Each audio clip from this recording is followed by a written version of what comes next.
Hi, I'm Kathy. I'm the Celtic Mink. I'd like to comment on the news. This is Grandma Got a YouTube channel, and let's go.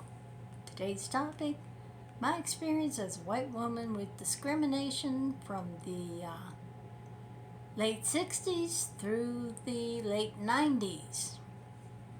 So, first I want to comment on, yes, I was a child of the 60s, a time of social upheaval, cultural revolution, unprecedented granting of rights to citizens who didn't have it before. Any people of color were gaining the civil rights that had been granted to them 100 years earlier under the 14th Amendment. But segregation and Jim Crow took over. I do not pretend to understand those experiences, so forgive me. Correct me in the comments for anything I get wrong. Eventually, feminism came into its own in the 70s. Women were agitating for their rights. We were very much becoming a country where 2 incomes were required to support a family. Jobs weren't paying enough for a man to work, support his family, and a woman to stay home and be the wife, raise the children. Oh yeah, and there wasn't enough daycare available, and if there was, it was too expensive. So, how do you end up becoming privileged in this country? You get born out of a golden vagina into a rich family. We don't get to choose our parents. So, being from a wealthy family gives you, of course, better access to education, job opportunities, or if you're a trust fund baby, maybe you just get to be lazy. Or maybe you're a child of nepotism and you got your job without being qualified for it or going through the regular interview process and working your way up. But Donald Trump wants this to be the age of the straight, white, cis male. And the rest of us, well, I guess we don't deserve any opportunities. Next category is, some people are lucky. Does that mean that you were born lucky? I don't know. But someone recognized your potential, mentored you, helped you apply for scholarships, put you on the right track to get you through life. That could have been a school teacher. That could have been a parent. That could have been someone from the family that knew you, that gave you access to opportunities you might not have gotten on your own. I don't know. And the last category is, of course, the people whose parents weren't so lucky. Lower middle class to poor. People whose parents had to work to survive. Kids who were raising themselves and then their younger siblings. Because why? Mom and Dad were working. Mom and Dad were coming home too tired to take care of the kids. Girls were learning to cook at the age of 8 and were preparing dinner for the family after the parents got home from work. It was a tough time for some people. It still is for a lot of people. And if our economy crashes again, which it has in the past, with severe recessions, we are going to find out just how tough it's going to be when there are no jobs available. Our minimum wage is still, I believe, $7.25 and hasn't gone up in 20 or 30 years. Correct me if I'm wrong. I don't know. I haven't looked it up. So, as a child of the 60s, I was required to wear a dress. My mother made me wear a dress. I had to wear a dress to school. I had to wear a dress in winter. If I was real lucky, I wore tights or knee socks. Oh, and by the way, those tights, they are so thin they do not keep you warm. And when you get older and you're wearing stockings, which are even thinner, They don't keep you warm either. So, okay, boys, how many of you were walking home in shirt skirts and wearing knee socks or tights to stay warm? No, you were at least wearing long pants. Maybe the material on them was a little better to keep your legs warm than my bare legs underneath a short skirt. Because let's face it, mini skirts were all the rage when we were children. So, as a girl, I played with girls, like I said, unless boys needed us on their teams. Mostly baseball. Of course, girls didn't have baseball bats. We didn't have gloves. We didn't have baseballs. We didn't have footballs. All that equipment belonged to our brothers. Older brothers, younger brothers, neighbors' brothers. Girls only got recruited when they needed someone to fill out a team because they didn't have enough players.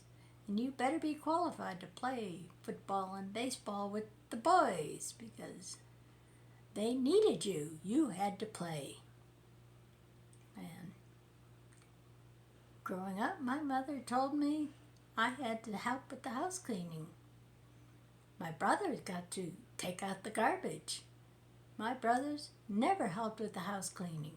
Outside of having to clean their own rooms, I was the one doing the dishes. I was the one sweeping the floors.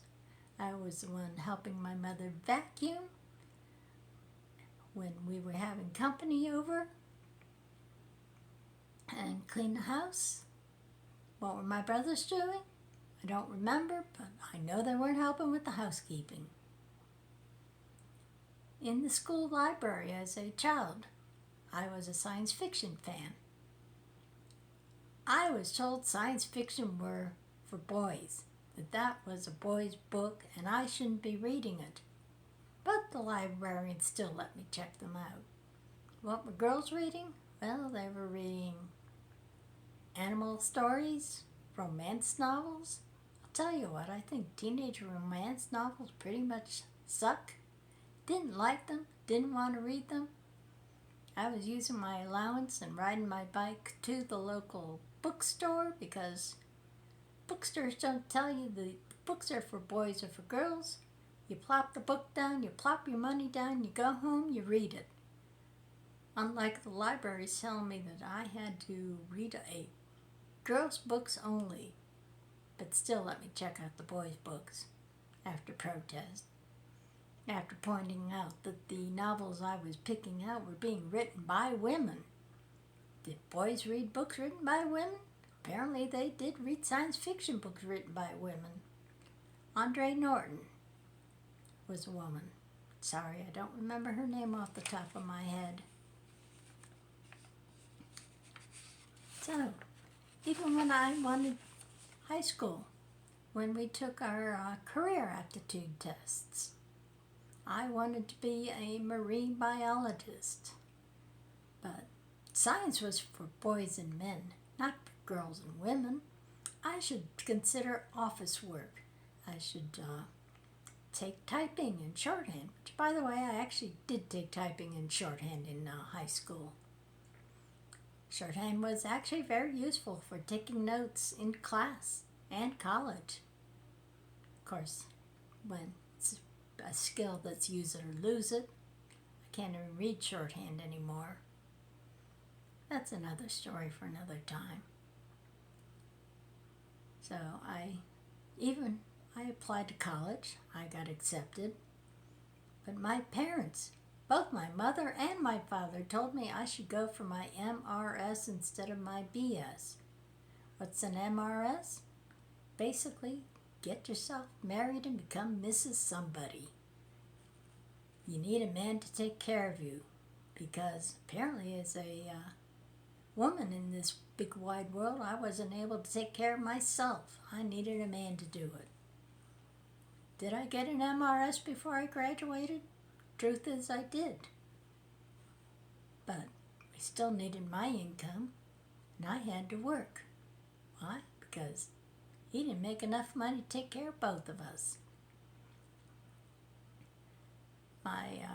Eventually, I switched my major from science to, I accounting. Why? Well, my mathematical skills in calculus sucked. I didn't understand it, couldn't do it. Organic chemistry was a killer. Didn't understand it. Flunked that class. Didn't keep attempting it. Chemistry was not really something I was good at. So, what did I do? I ended up majoring in accounting. But accounting was still a man's field. And the women, usually when you sign up for a group of courses, you take them with most of the same people on the same track that year. And the men called the 9 women, including me, the chorus line. Because there were just 9 women in that track of accounting courses. The advanced accounting courses, apparently most women don't take. Why? Because most women were taking management or maybe marketing. Not sure that marketing was a man's skill back then, but women were generally taking management, which I can't speak to, but I considered that the most worthless business degree you could get. Why? Because it didn't give you any job skills.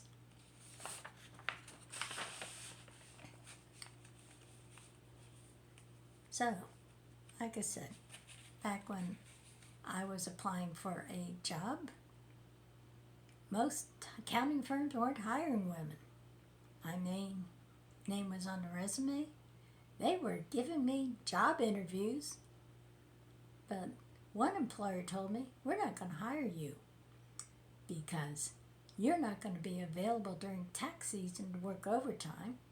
You're not going to be available to work late during the rest of the year because you're going to have to be home to cook your husband's dinner and take care of him. And if you have a kid, you're just going to quit anyway. Yeah, like my imaginary family that I didn't have. But I was going to have to quit the minute I got pregnant. Actually, back then, I didn't have kids. Didn't know if I wanted kids. Wasn't planning on having kids. But that's not what happened. Yeah, eventually I did have a kid. Back at the late age of 28. So my kid was a child of the 80s. Another transitional time of technology when cell phones went from being a size of a brick costing over $1,000 and 10 cents a minute for your time to use them, making them extremely expensive and of course very restrictive to the people who had the money to pay for them.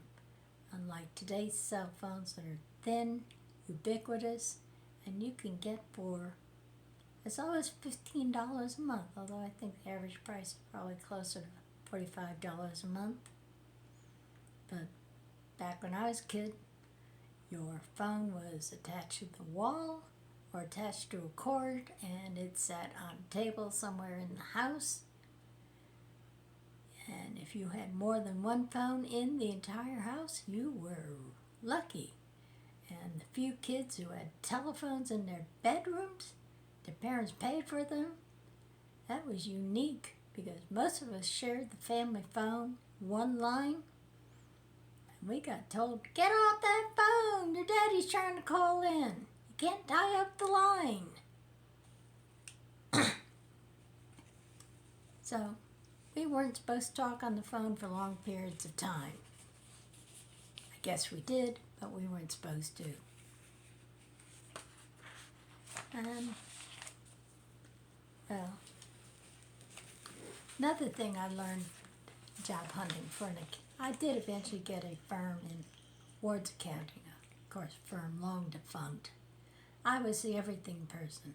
I did the selling, I did the accounting, I did the collection of the fees. I picked up the books, I dropped off the finished books and financial statements. Of course, the office had a secretary who resented the hell out of me because I didn't work regular hours. I would come waltzing in at 10 or 11 a.m. in the morning. Why did I come waltzing in at 10 or 11 a.m. in the morning? Because I might have been out as early as 6 a.m. talking to clients, picking up books, trying to collect money. I mean, my boss told me, if you don't collect enough money to make payroll, you folks aren't getting paid. I don't know if the secretary knew that was part of my job, but eventually she made my life so miserable and my boss fired me. I don't know why, because I was the one doing the accounting, the selling, collecting, pickup, and delivery. But I didn't have a job anymore. Yes, I did get another job pretty quickly. Then I got fired from that one for being a bad accountant.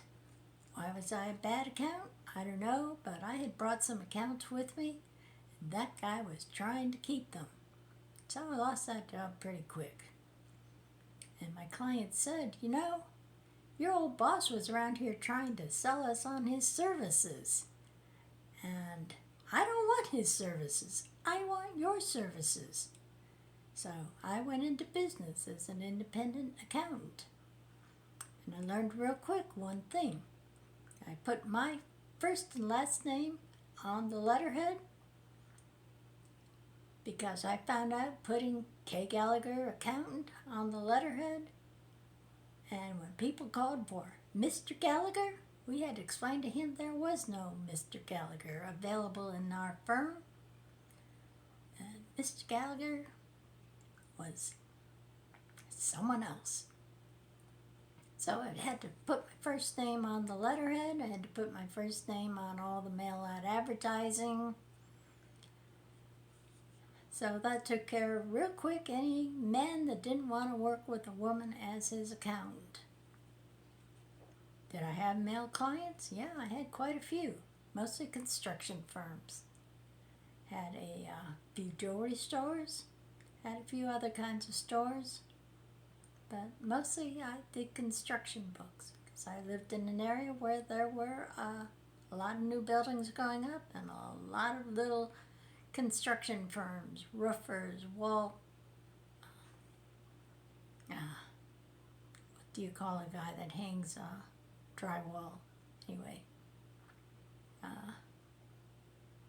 kitchen installers, kitchen counter installers.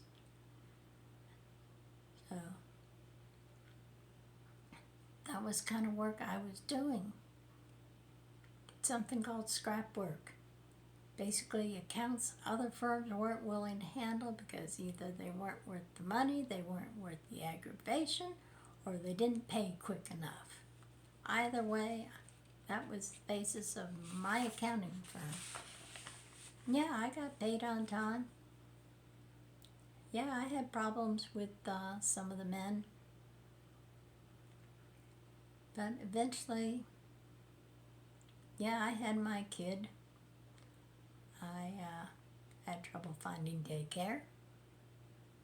Was lucky enough to get a in-home daycare service through a referral through a waitress that I knew, because what few daycare services were available weren't taking kids, and there were waiting periods longer than my arm, months, sometimes up to a year.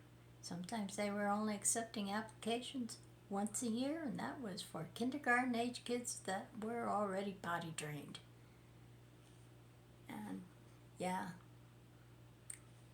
really weird that kindergarten age kids weren't potty trained. I don't know what was going on in some people's homes, but don't you think a 5-year-old should be potty trained? Well, I digress. Back then we only had TV. And sometimes, and it was the only children's shows were available on the educational channel PBS, Public Broadcasting Service. And we called it video wallpaper. We didn't call it screen time. We didn't have tablets and cell phones, computers for our kids to play with. because computers weren't available. Well, yeah, something that fit in a room and had to be cooled with air conditioning, not some little laptop that you could carry anywhere with you wherever you went, have your own personal software on. Times have changed. We have gone from pagers. If you haven't heard, you have no idea what a pager is. That was something that you were able to carry around with you, that your phone would call. Of course, you had to redirect your phone to your pager, or pay a pager service to contact your pager directly, and you would be notified that you got a phone call. Then you had to go hunt down a payphone, call your client back. Sometimes you weren't near a payphone. Sometimes you were busy with another client or you were on the road. All the reasons that you weren't near a phone. But that's what we had. And yeah, eventually pagers gave way to cell phones. I suppose I've already said that cell phones were $1,000 and the size of a brick. Not these nice thin things we have now that cost anywhere from $15 a month to $45 a month for your monthly cell phone service. Yeah, times have changed. And women in the job market have changed. Feminism, laws have helped change the market, giving women the same opportunities to work as men, making opportunities for career women available that weren't. Let's face it, when I was a kid, you had women's jobs and men's jobs. If you were qualified for a man's job, too bad. You weren't going to get it because it was a man's job, and women don't work men's jobs. But now, if you're qualified for a job and you can do the physical work for it or the intellectual work for it, or you have the skills for it, you can do it. Well, maybe Donald Trump, because we're finding out that due to the retraction of diversity, equity, inclusion, accessibility, DEIA, women are getting laid off of their jobs. Women are getting laid off for being pregnant. Women are being told, I'm not putting in that promotion for you. I don't care how qualified you are.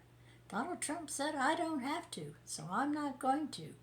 That's man's work, and you're not a man. So, yeah, times are changing. Maybe they're changing back. Donald Trump is still trying to make this the age of the straight, white, cis male. Golden opportunities only belong to white men.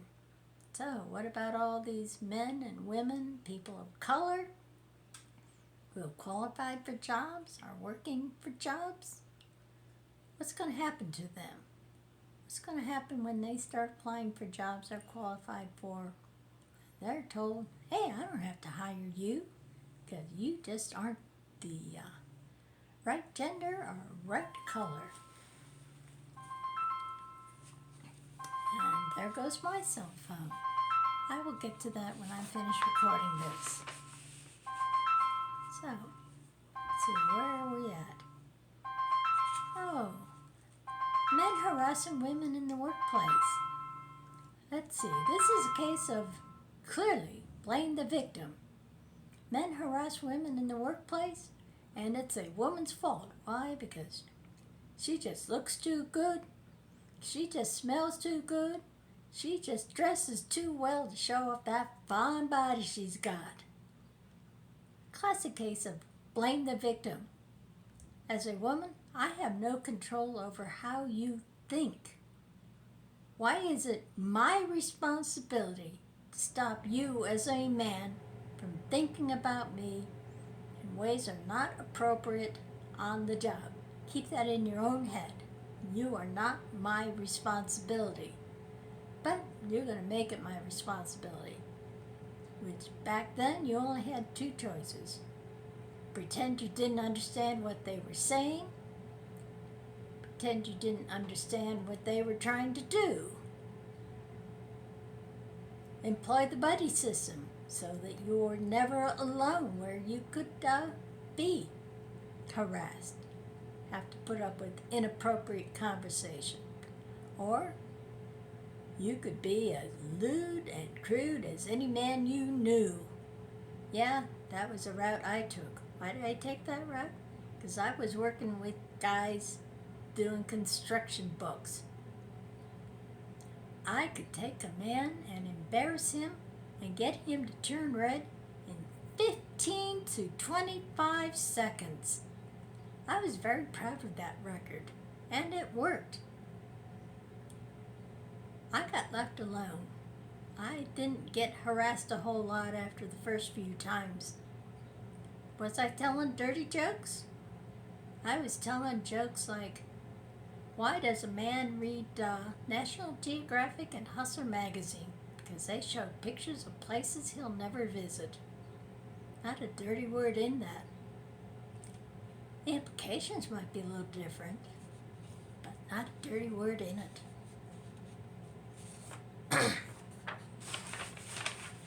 So, let's see. Where am I going with all this? Chinese curse. May we live in interesting times. And let's admit it. We are living in interesting times. Our dear leader, Mr. Trump, is posing tariffs on our allies, threatening to invade Greenland, which belongs to Denmark and has for the last 800 years, threatening to invade Panama to take back the canal. Panama is an independent country. Trying to annex Canada, another independent country, as our 51st state. This man does not understand the difference between a budget imbalance and a trade imbalance. What's a trade imbalance? That is where we buy more from a country than they buy from us. What's a budget imbalance? Well, that's a $1 trillion deficit we're running, where we are spending more money than we are taking in revenue. That's a little oversimplified, but I think that covers it. Thank you for your time. Correct anything I have done or said wrong in the comments section. Got a story you want to share with me? Please put it in the comments section. Got an idea of what I should be talking about? Put it in the comments section. I would be more than happy to talk about what you're telling me. Thank you for your time. Grandma got her YouTube channel. I'm the Celtic Mink, and we will be changing the name of this channel to Celtic Mink Commentary as soon as I get to it.